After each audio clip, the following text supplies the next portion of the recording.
Hey, what's up YouTube? My name's Kevin, and I'll be your host for this complete beginner course on SolidWorks. This will be a series of step-by-step tutorials on CSWA level models. This course is also meant to help you learn a design intent methodology that will help you create smart 3D models that will make it easier for you to revise, increase your accuracy, and speed up your modeling during the examination.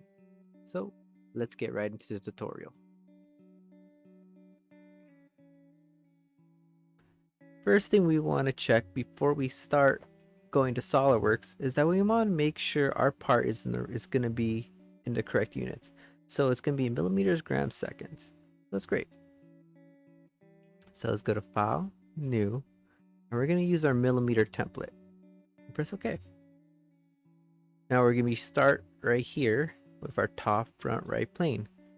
And next thing we want to check is our X, Y, and Z is in the same orientation.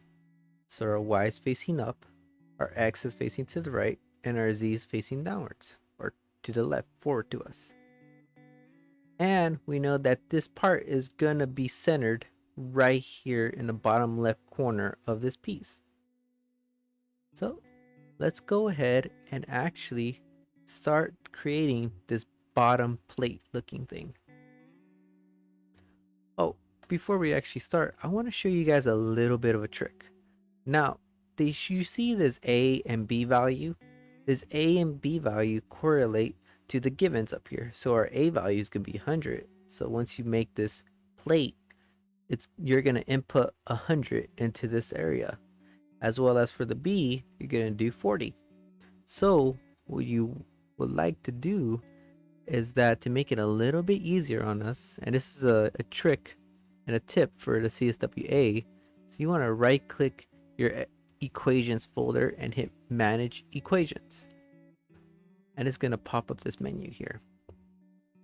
Now we're going to add what they call global variables, and all this is an area where you could put a certain name to it. You call it radius or fillet or thickness, and all it is just a name.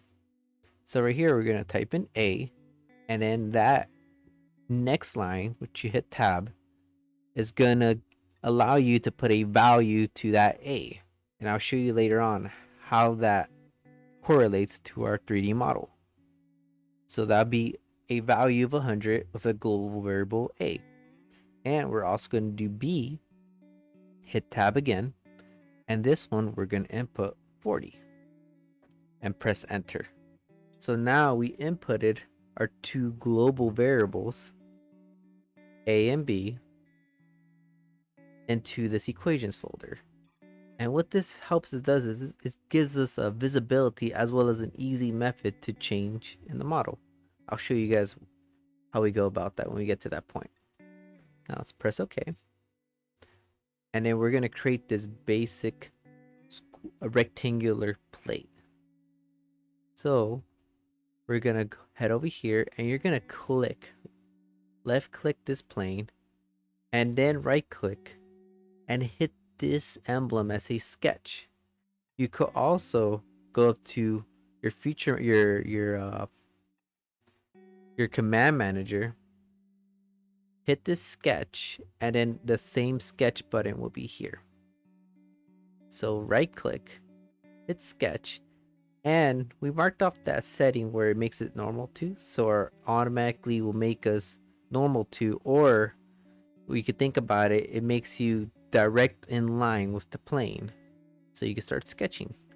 So let's begin sketching, and the first thing we're gonna hit is this corner rectangle. Since our origin is in the corner of this piece, we're gonna put our first point here of our rectangle down at the origin. So let's go back to here, this down button, press this corner rectangle. Let's go right here and press this corner rectangle. Click our origin. Corner rectangle. Click our origin. We're just gonna drag, and we're just gonna place that in an arbitrary or in a spot we don't really care about, because we're gonna add something called constraints. And what constraints are is that it's going to make this very flexible moving sketch into a defined sketch, somewhere where you can't easily move it. So we're basically going to pick it down where this points at. The way we do that is that we can add either relationships or we can add dimensions, and dimensions are provides a given value to geometry. For example, we want to see, or we want to add a value to the length of this line. So the way we'll do that is click this smart dimension up here, click this line, and it'll automatically pop up a certain dimension. Now this dimension is already incorrect, but that's okay because we can always change it. And the correct dimension is going to be this 60 right here. So we're going to go into our box and we're just going to start typing 60 and just press OK. Now, when you place down your first dimension in a new sketch, it's going to automatically scale that sketch to that dimension. And that's helpful. So when you start making a random sketch and you add one dimension, it'll immediately scale that no matter what. And it helps you to kind of just free sketch your part and not have any real permanency to that sketch. It makes it a little bit easier to manipulate after. So let's add on our next constraint, which will be that A value. And this is where those equations come into play. So let's click this long line, should be our A. Actually, I'll put it down here. Pick it down, and what I'm going to do is that I'm going to click A.